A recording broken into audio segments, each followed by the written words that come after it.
A pleasant morning to all of you. Thank you for joining us here on Agenda. I'm your host, Cito Beltran, and we are broadcasting live online here in Pasig, in Barrio Capitolio, Pasig. And we do hope you will stay, join us for today as we go through the news and also tackle important topics and, of course, speak to very informed resources. And today we are going to speak to a gentleman on agriculture-related concerns, issues, and hindi po siya yung he's not a racer, not a grower, not a politician, but he's going to help us understand certain things and why they are. So please join us today. And of course, we thank you for being subscribers of Cignal TV. Please tell your friends about our program, about Cignal TV, especially those of you in the outlying places. Thank you to our viewers in Zamboanga. I had a chance to speak to my friend, Mr. Tur Atilano, last Saturday.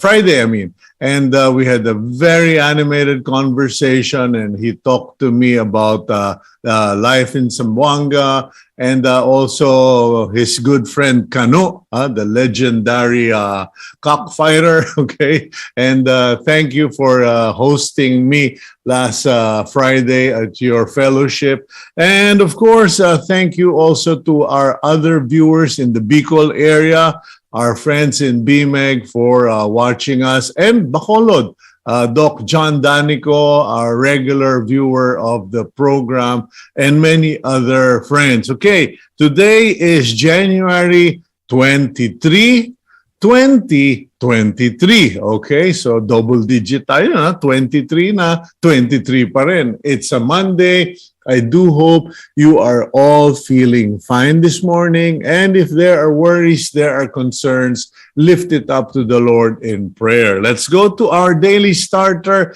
It's something very important, whether you are a parent, whether you are a spouse, whether you are a businessman, businesswoman, a community leader, or a national or local government official, please remember what I am about to share with you in our daily starter. And it is from Jacinda Ardern, the outgoing Prime Minister of New Zealand. I believe, quote Jacinda, I believe that leading a country is the most privileged job anyone could ever have, but also the most challenging. You cannot and should not do it unless you have a full tank plus a bit in reserve for those unexpected challenges. Okay, so Jacinda Ardern, outgoing New Zealand Prime Minister, although she had every reason to continue as Prime Minister, she's very popular, solid leader in New Zealand. She basically said, time out, time for her to go. And it is simply because life requires energy, commitment, passion, and many of you should learn from her.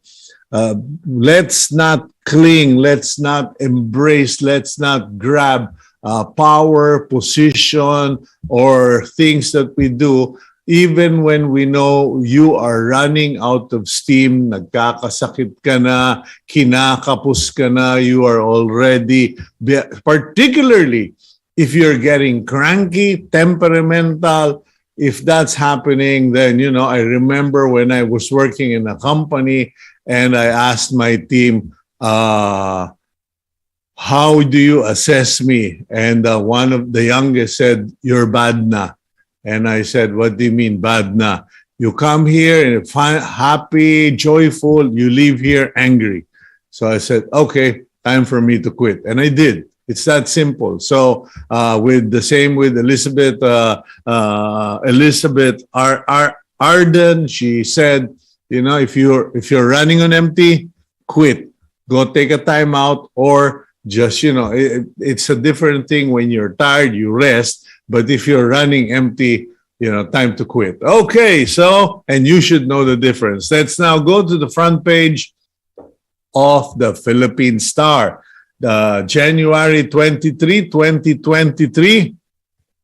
And the front page is headline, flights delayed as Philippine airspace briefly shut anew. Okay, the key word is briefly. Sandali lang po. Nag-shut down yung ating airspace because the CAAP, the Civil Aviation Authority of the Philippines, had to do a necessary maintenance procedure that had to be done on that particular time. And of course, like any repair, any maintenance, it doesn't always go like clockwork.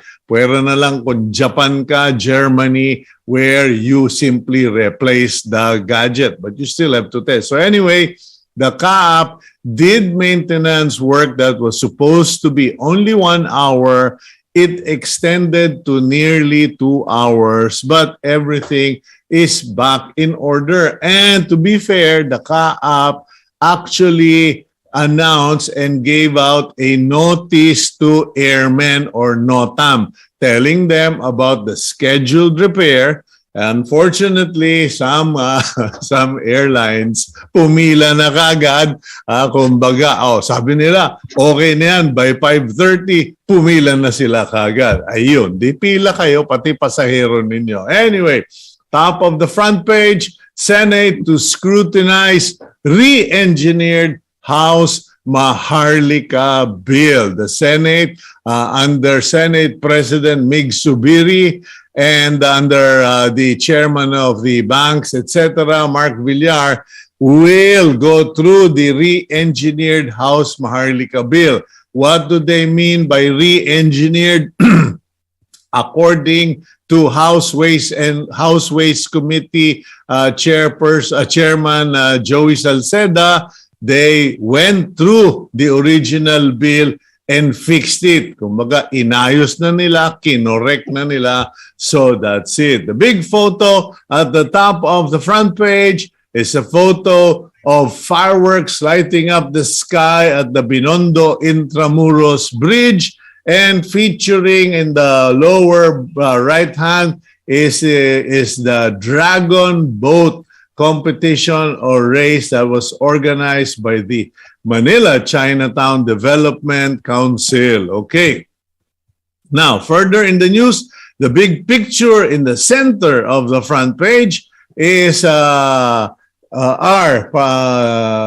dancers, okay, the performing opening numbers at the Iloilo Dinagyang Festival. So ayan, piyesta na naman sa Iloilo.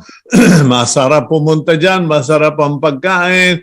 Ingat-ingat lang po tayo sa COVID pag bumabiyahe. Okay.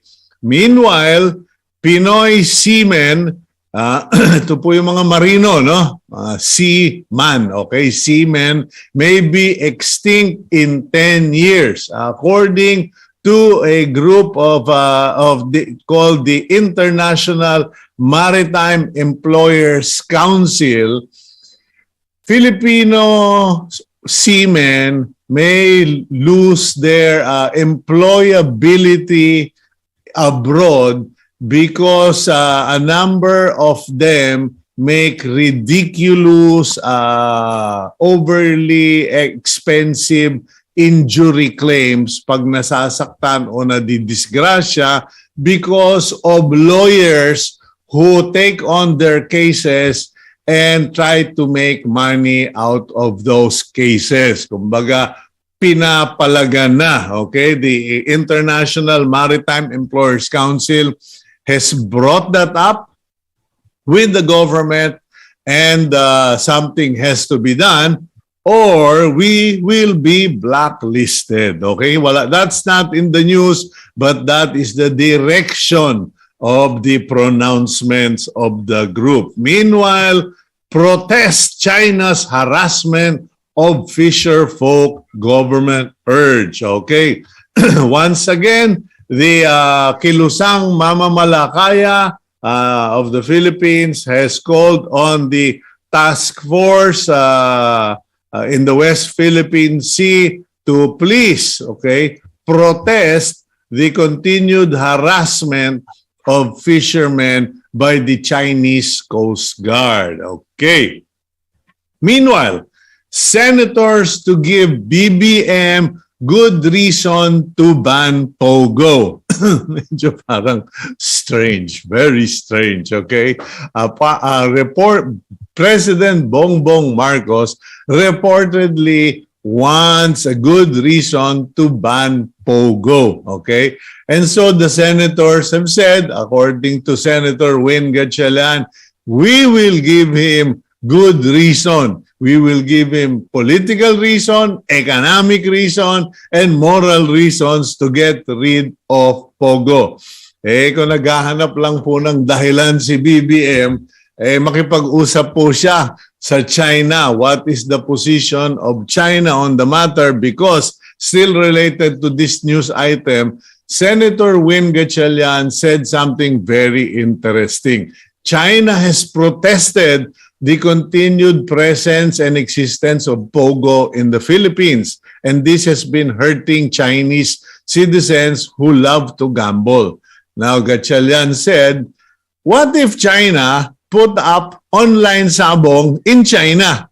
Okay? What if recruitin nila si Atong Ang para magtayo ng online sabong sa China and then the Filipinos start gambling? Wouldn't that make us angry? Okay, ayun na po. Now, okay, continuing, last few pieces and then we go to our guest. Okay, Philippines to be spared from 2023 global recession according to Joey Salceda, committee chairman of this Congressional Ways and Means Committee, because the Philippines has removed so many restrictions on many key sectors, including public services, retail trade, and the energy. So that means na bukas na po ang pinto and so pwedeng pumasok ang mga investors. It will help save the economy. Last photo for today, photo of McDonald's Corporation President and CEO Chris Kempczynski, flanked by McDonald's Philippine Chairman George Yang and President and CEO Kenneth Yang as they opened the 700 branch of McDonald's in Santa Rosa, Laguna. Okay. And last piece of news, House to prioritize digitalization bill as session resumed today. According to House Speaker Martin Romualdez, they will prioritize the bill pushing for government services to be online, digitalization, computerization, etc., in response to President Bongbong Marcos' appeal and lament that in the Philippines, everybody is online except government. Sinabi mo, bata! Okay, so yun po ang ating news for the day. Let's now go to our topic of discussion, okay? We are going to talk about many things concerning agriculture, concerning importation, etc. But first, let's introduce our guest today. Roll out the Betamax, Gab. Roehlano Briones is a senior research fellow at the Philippine Institute for Development Studies.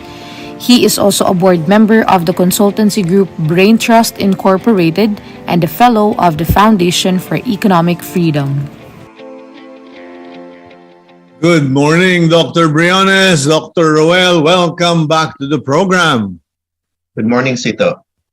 Okay, medyo relax lang tayo, sir. Kwentuhan lang tayo. To begin No with, problema.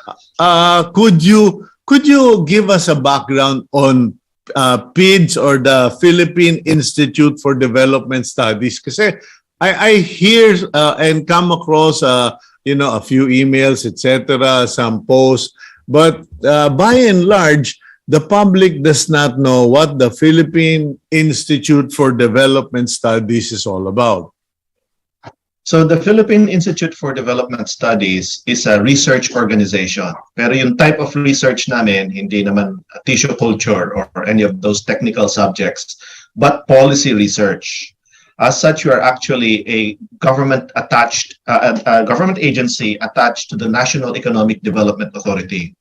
So you can think of us, kung nakarinig na kayo ng salitang think tank, mga private think tank, kami ay government-owned think tank. Okay, I never knew that was how you would describe PID. So, kayo yung tiga-isip, tiga-suri, you figure things out, you check if certain policies are working out, etc. Exactly. Although the way we are organized is for us to function more credibly, is we're kind of independent. So you may see us from time to time taking some views that look not quite the government line, because there are official lines, say from the NEDA, but we are free as a policy research institute to adopt our independent perspective.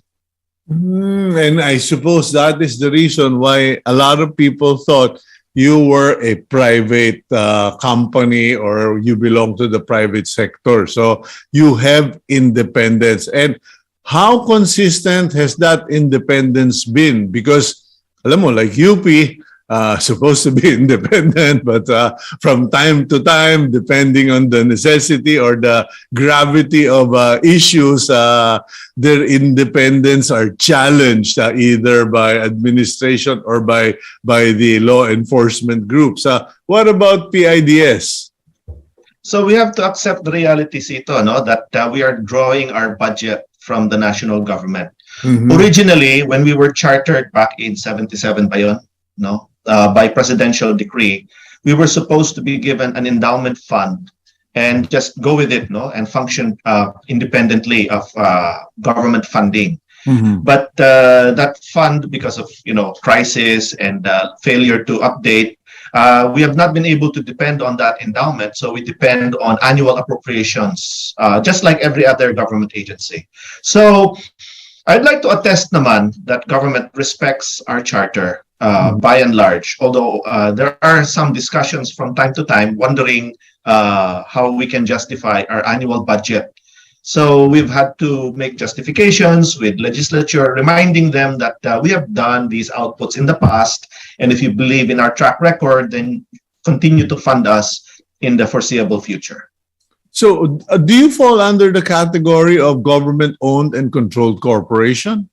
Correct, we are. Okay, so well, that in itself changes things for you guys, because I know that in the last two administrations, the policy directive for GOCC is, hoy, kumita kayo ng kakainin ninyo, and you have to be self-sufficient, self-sustaining. Has that been the case with PIDS, or where you're more focused on policy than on income generation?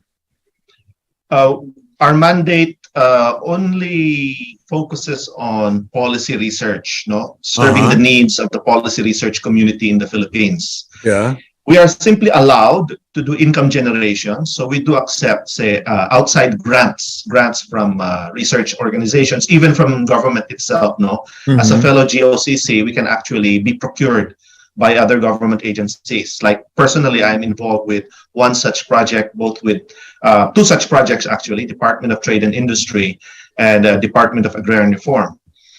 That said, we tend to regard these as supplemental. No, our real job, our main mission is to do this policy research, not to make income.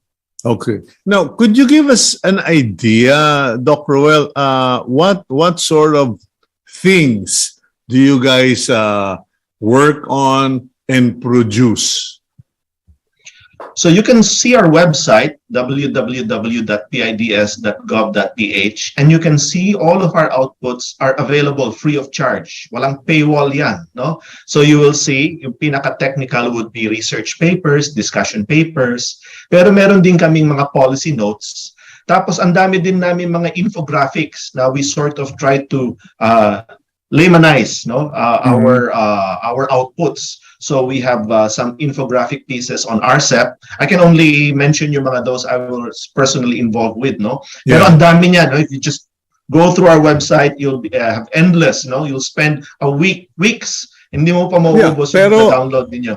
Give us an idea, sample nga. Kasi, this is one thing I also used to teach at DAP, Development Academy of the Philippines. And I would always tell my students in communication, don't think that just because you have a website, you post it on Facebook, that the Filipino people know. Because human behavior is such that unless I am desperate or I am really into something that you're doing, chances are 99% of the population don't even know we exist. So in terms of PIDS, ano yung mga, like you, what do you specialize in?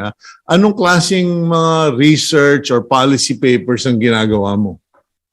So I focus on agriculture, food security, and rural development. So in terms of, say, an infographics, I recently contributed to an infographics on regional comprehensive economic partnership and agriculture. And in fact, we wrote it as a Q&A format in Filipino. Parang wala nang masabi, no, na ay ang English masyado hindi maintindihan. Hindi, naka-Filipino na yan, no?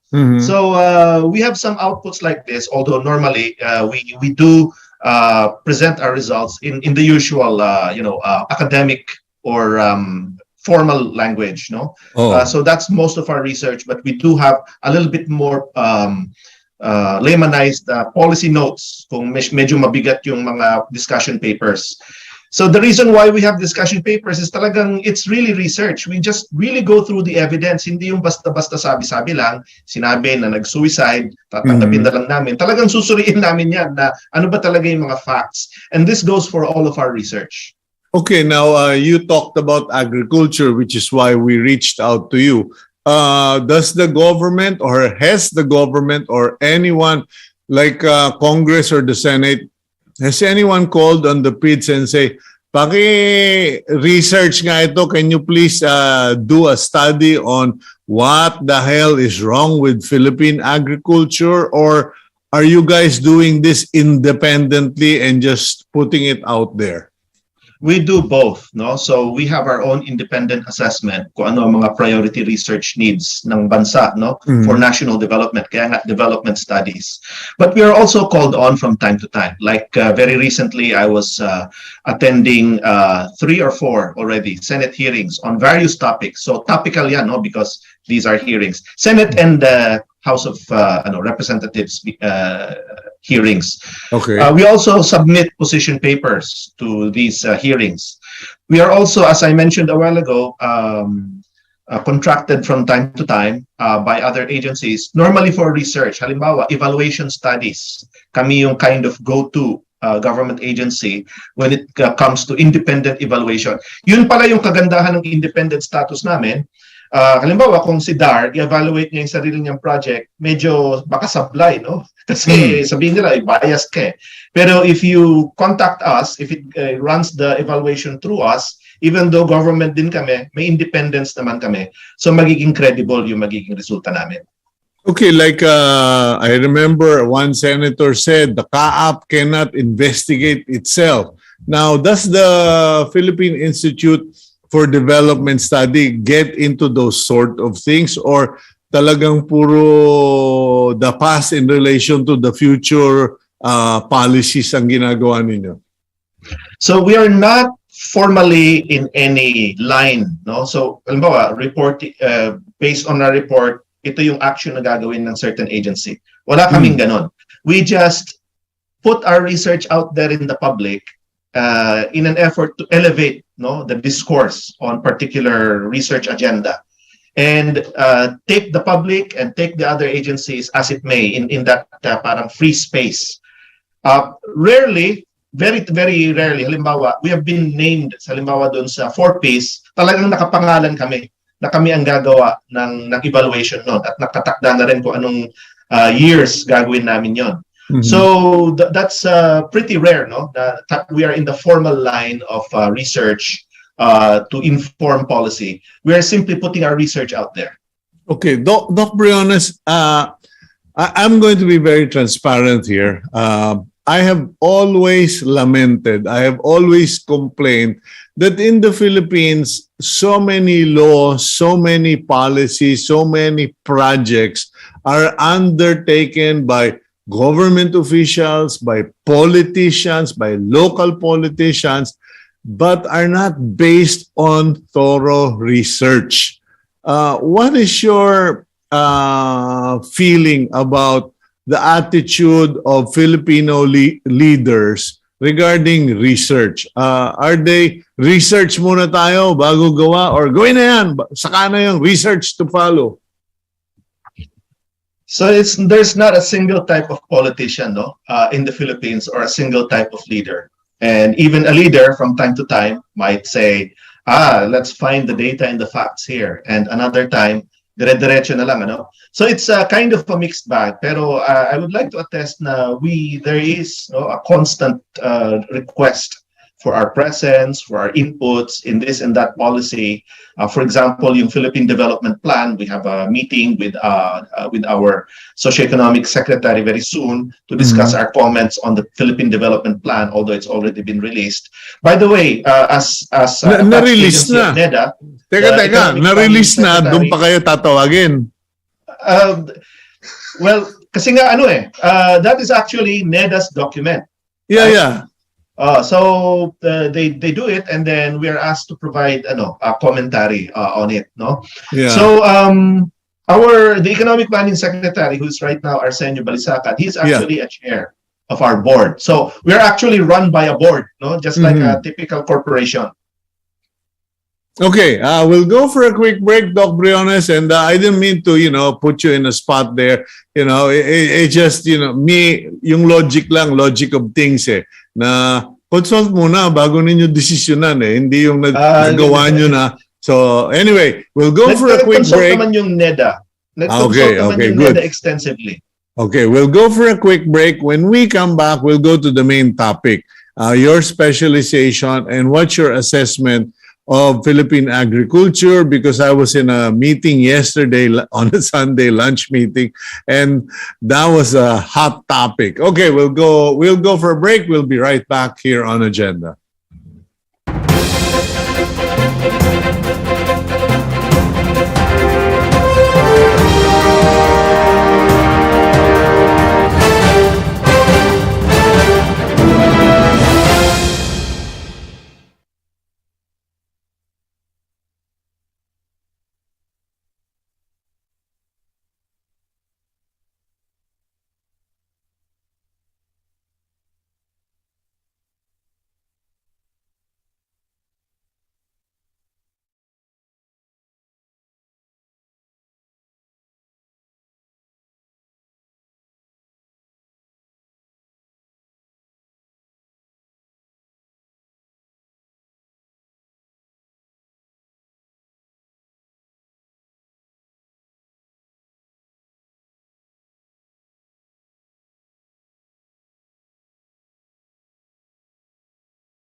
Welcome back to the program agenda. And with us this morning, Dr. Roel Briones of the Philippine Institute of Development Studies. And Dr. Roel, thank you for telling us the background of PIDS and all of the important contributions the organization does. Now, going to you, how did you get involved in this? Kasi pag sinabing PIDS, Dr. Roel Briones, medyo parang, wow, baka wag tayong tumabi dyan. Masyadong highly academic elite yan. How did you get into this line of work, as they say? Okay, so I started out as a professor, an instructor actually, at University of the Philippines, Los Baños. So we're kind of steeped in agricultural issues. Although subsequently I got my degree, my doctoral degree sa UP Diliman na, no? Majoring in economics in general. Although that interest in agriculture continued. So I later, about 2008, I was applying around, no? After a long story, I'll cut the story short. And at that time, PIDS, of course, is trying to cover all of the various policy needs of the country. Meron diyang health, meron diyang employment, poverty, and one of those, of course, is agricultural development. Nagkataon na may vacancy, so I applied and they took me in and I've been with them ever since. Okay, so now you are covering agriculture policy development. What is your assessment of that? Is there a policy? Does the policy change every 6 years? Is the policy followed?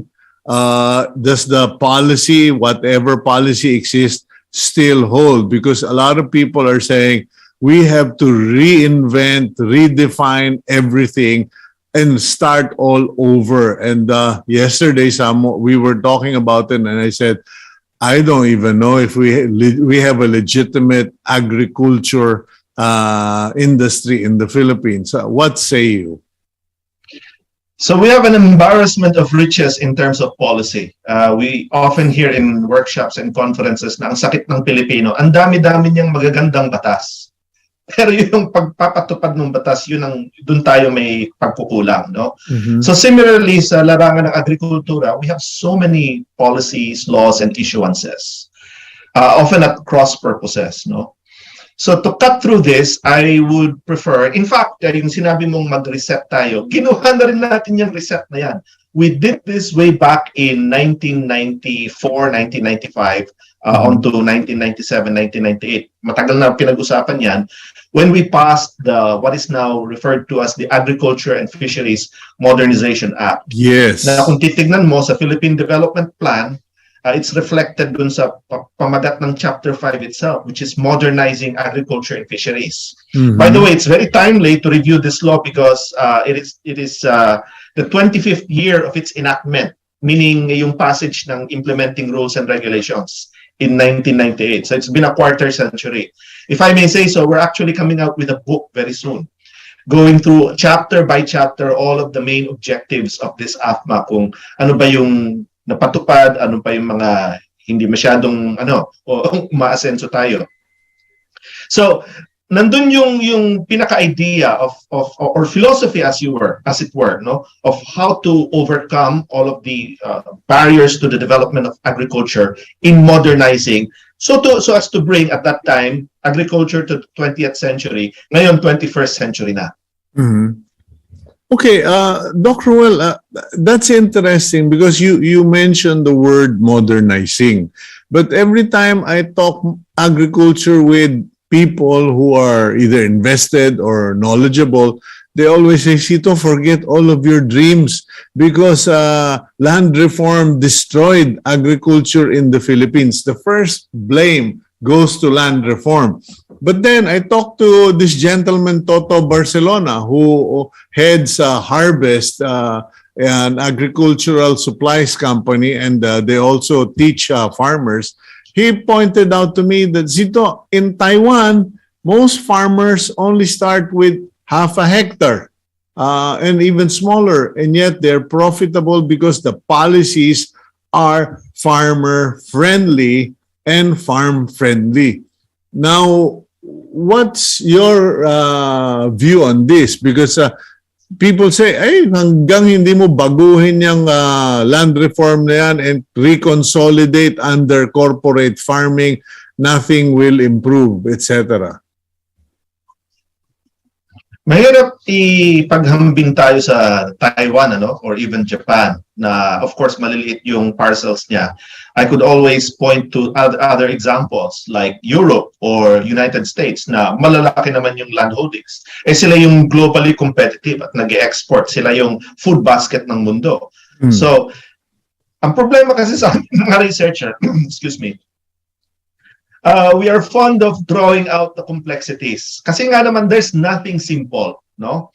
We are often fond of sticking a label on something na akala natin it's one thing, but it's actually many things. Now, we get misled looking at one side, no? Parang yung the parable of the blind man and the elephant. So kami yung nagsasabi na actually yung elepante, meron niyang ilong, meron niyang buntot, na hindi, it's not just one thing, no?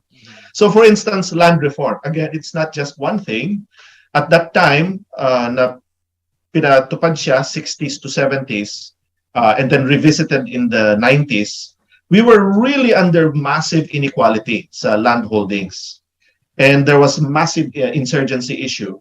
So there was some idea that, you know, that structure has got to be reformed. So that was the good objective. Unfortunately, in doing so, ang tagal, bago completely magawa. So we are around 90% accomplished na sa land distribution. And along the way, maraming mga issues or problems, shall we say, in the implementation of the law. Halimbawa, pinagbawal yung pag-rent out or pagbenta ng lupa sa mga awarded lands. Pinagbawal ang mag-hold ng land holdings above 5 hectares. Ang kung tutuusin niya, parang ang liit-liit niya, no, compared what might be economical farm size, especially if you're deploying farm machinery, which more is in the range of 20, 50 hectares. So because of these considerations, there are elements of land reform that were very good and valid during that time. But now they need to be reviewed and changed. Yeah, Doc Briones, is that really the problem, or is our problem, you know, not knowing what we really need? Because there is one view where people will say, look, we need a policy that supports self-sufficiency. Meaning, or bago kayo magsalita ng mga global food basket or the rice granary of Asia, etc., pakainin muna natin ang Pilipino. As it is, the Filipino can't buy onions unless they have 700 pesos per kilo. We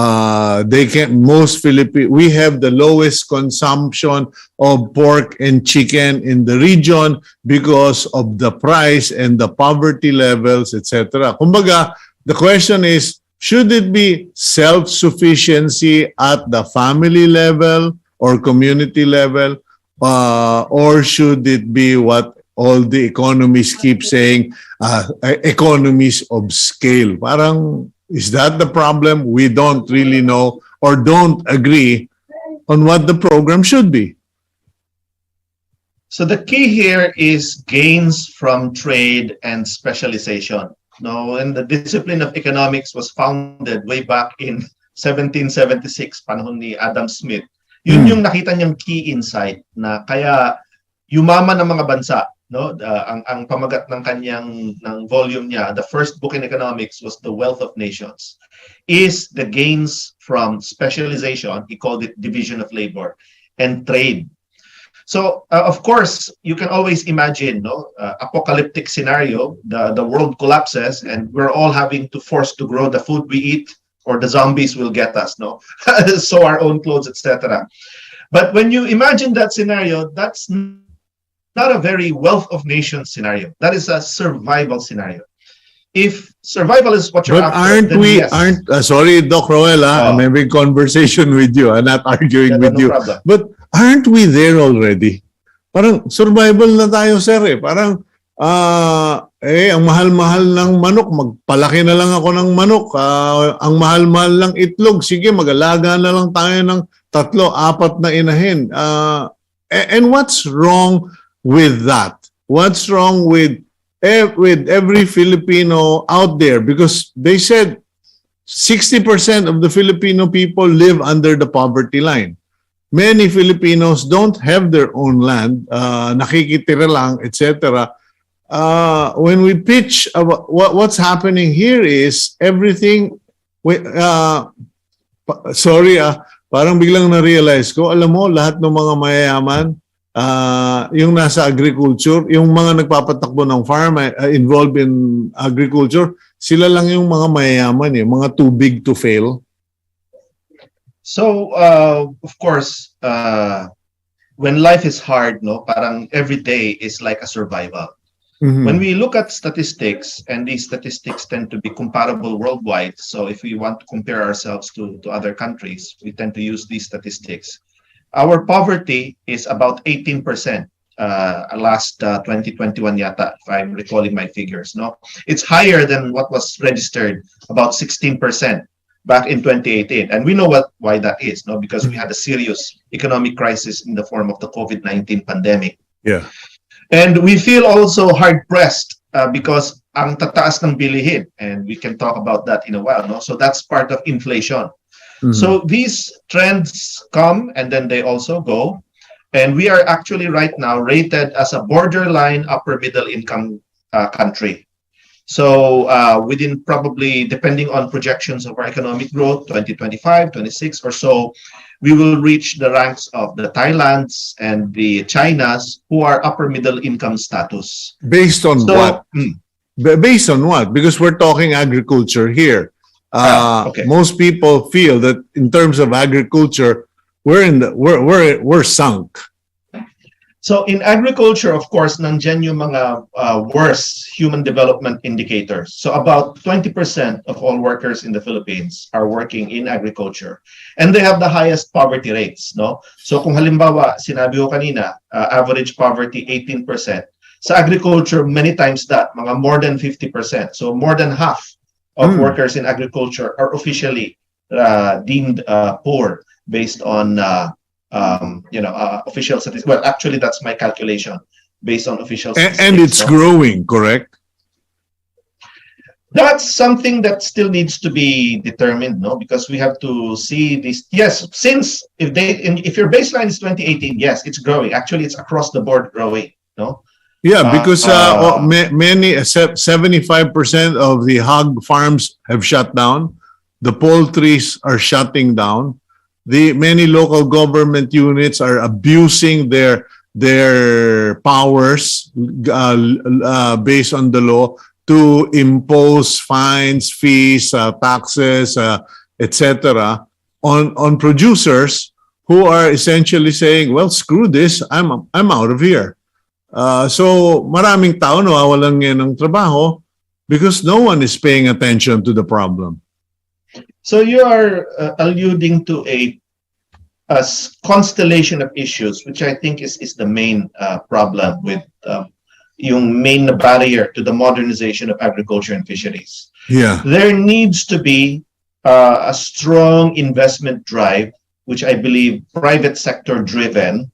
Although, in fact, may mga public sector components, especially in some infrastructure, na hindi, alam mo, farm-to-market roads, walang private company na mag-i-invest dyan unless you allow them to consolidate large farm estates na we don't allow anymore anyway. So, we need those investments. Kaya lang, pag toxic yung business climate, bakit papasok yung investment dyan? Doon na lang ako sa call center. Doon na lang ako sa, manufacturing business based in an urban area, no? So, and the banks also, sasabihin nila, why will I risk? Tas mamaya, ma-African swine fever. So, wag na lang, di ba? So, victim. It's I lost 88. So, halimbawa, I won't mention that there was a large agribusiness company. I was going around doing some interviews. And then the person who was my key informant, she was a former barangay captain. And then she said, "Excuse me, ipaprocess ko lang yung barangay permit nitong malaking agribusiness company na ito."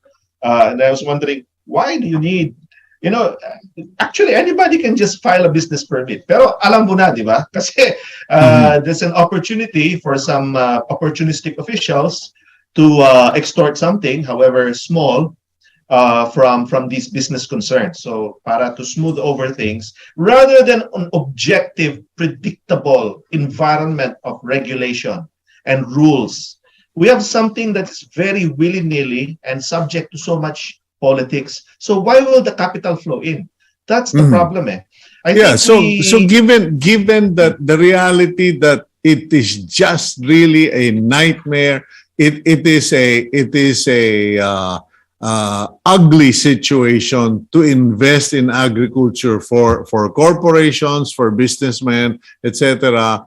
So why don't we just tell the Filipino people, magtanim na lang kayo sa bahay ninyo dahil wag na kayong umasa sa agrikulturang under the government. I don't know. I'm the single person insane enough to say we should just close the Department of Agriculture. Marami akong kaibigan na galit. But, you know, it was their former official who told me they do nothing but give away money, give away programs, assistance. So we're not developing. So as far as PIDS is concerned, and as far as you as the primary authority at the Institute, what are you guys going to would push for to save the situation? so. Push for not as an organization, no, but to present our research and our recommendations out there, no. Yeah. So I would recommend that again. I agree with you that this culture of subsidy will have to be completely changed. No, we have been too long regarding government as a source of dole-outs and freebies, when in fact none of those are free. They're all financed by taxpayers' money, and if the taxpayers' money is not enough, we borrow. No, so we crowd out private investments, and now our debt to GDP ratio is about 60+%.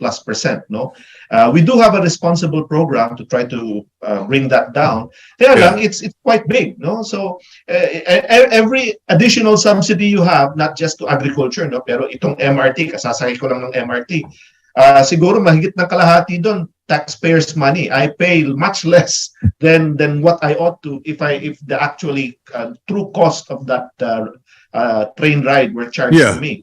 So we really need to review this culture of subsidy because it's coming at a heavy burden on the Filipino taxpayer and preventing further development.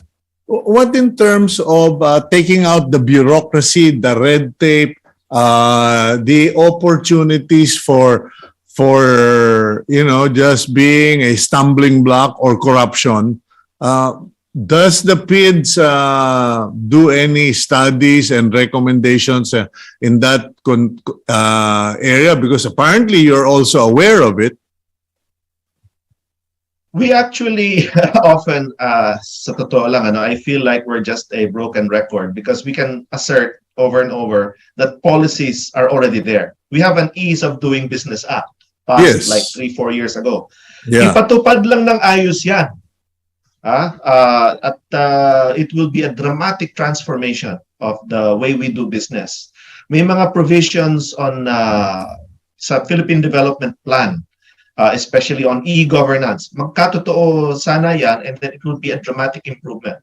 Now, there will be initiatives here and there that are generally responsive to this, like initiative ngayon ng MMDA that took decades in coming of unifying their traffic violation system, right, among all the mayors. And that's very firmly e-governance based, no? Okay. So we can see some improvements here and there, and how I wish, like you, that there will be a more wholesale, across the board type of revolution in our governance.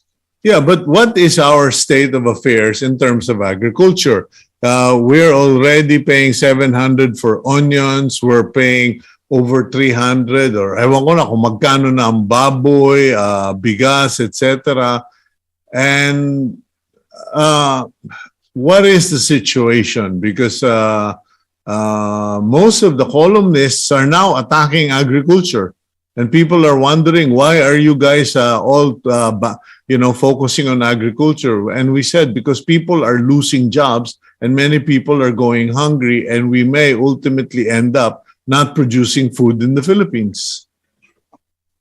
So in the case of onions, that's a case study. No, actually, onions is not a very big component. No, kaya lang kasi it's been hogging the headlines kasi napaka extraordinary yung spike. No, but that's not the first time that it happened. Noong 2014, 2015 nangyari din.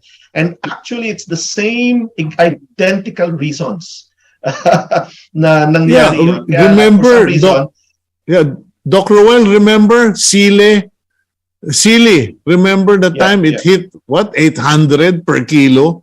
1,000 pa nga eh. 1,000 pa? And people are like, what's wrong with you guys in the Philippines? That was, from time to time actually, agricultural products will be prone to occasional spikes, especially yung mga perennial products, no? Yeah. Kasi nga, technically, we have high demand and supply elasticity. So, konting liit lang ng supply, biglang malaki, no? Excessively large yung response ng price increase. Be that as it may, in the case of onion, and way back in 2014, 2015, that was also garlic, no? It was actually a politicized policy. We actually have a policy on importation. Now, importation takes up about, our self-sufficiency ratio is about 60 up to 90%. So let's say 70 or so percent, no? So that means 30% is regularly imported. And normally, you apply from the DA, which is the regulatory agency in charge for the sanitary and phytosanitary import permit. Yeah. And then you pay the appropriate tariffs for whatever tariff line, yung red or white onion na ini-import mo. And pasok na si onion, no? It's your own business decision. Kaya lang kasi from time to time, it gets heavily politicized. Na instead of a regular... Yeah, okay. Talking about politicized in our last 3-4 minutes, okay.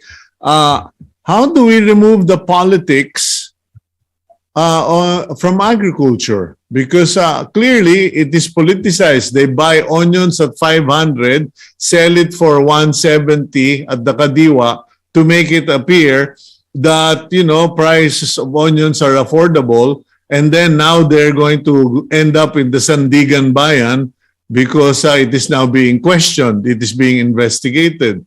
How do you remove, going back to policy, Dr. Briones, why are the sensible policies that your organization, your institute, etc., come up with, why are they not being followed?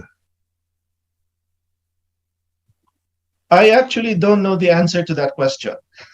So we propose it, and then we are one of the voices out there, and then ultimately the policymakers who are there in place as a result of ultimately elected sila by the constituency and all of that dynamics that gets involved.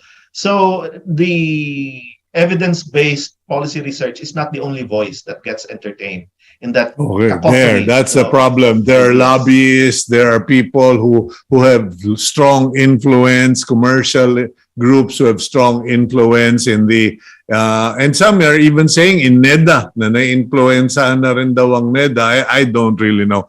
But at the end of the day, what's your grade for agriculture? Are we 50, 60, or are we should we just send agriculture back to the earlier grade? Kumbaga, i-demote mo muna yan, mukhang hindi pa marunong magbasa at magsulat yan.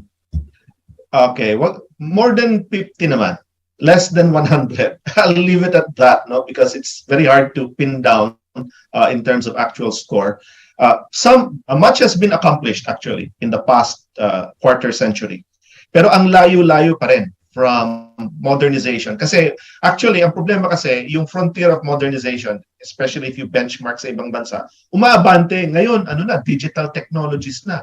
Tsaka automatic na yung mga tractors exactly, sa ibang bansa. oh. No? So, computerized na ang pagtatanim sa Holland, sa Taiwan, sa Thailand. So kung ambition mo is hanggang dun lang sa tractor, laos na yun. No? So modernization, we still need to close that gap even more as the decades pass. That said, I think that if we Do a more rationalized type of decision making. Halimbawa, i-troubleshoot mo talaga ano ba talaga problema dun sa onion na yan. Yung buong value chain, hindi lang yung onion itself, although that's a big part of it, yung onion farming, pati yung storage, pati yung logistics, bakit masyadong magkakaiba yung mga presyo ng retail price at farm gate price ng sibuyas sa buong Pilipinas. Maybe there's something wrong with the marketing system. Tapos, ano yung mga balakid sa investment doon? Tapos, in the meantime, let's not subject our consumers to extreme price fluctuations. Pagka nagkaroon ng harvest failure, and which in a typhoon-prone country, palagi nangyayari yan, or a disease-prone country, you need a safety valve for imports. Hindi naman palaging malaking imports. Way back in 2016 ba yun? Only 10% of our requirement was imported. So yes, the Filipino farmer can, the Filipino food system can. We just need to support it with the right policies, provide a good business climate. From time to time, you allow rationalized policies, moderated policies of importation, and don't always subject the whole process to politics. Let it be more rules-based rather than discretionary. Yun po. Remove the politics and politicians from agriculture. Mr. President, mag-resign ka na from the Department of Agriculture at mag-appoint ka na ng bastonero. Okay, thank you, Professor Roehlano Briones of the Philippine Institute for Developmental Studies. Thank you for all your inputs this morning. I hope you'll join us in future programs, sir. God bless you. Looking forward to it, Cito. Thank you. Okay. Yan po. And we thank the Philippine Institute for Development Studies because they are doing a lot of good for the nation. Sana lang, okay? Some people pay attention to their hard work. Okay, now, let's go for our blessing for the week. And it is my personal prayer for all of you, okay? May your faith and prayers rise up to God, and may miracles and answered prayers be a daily occurrence in your life. In Jesus' name, amen. I'm Cito Beltran, thanking you for joining us here on Agenda, and please keep it here on One News.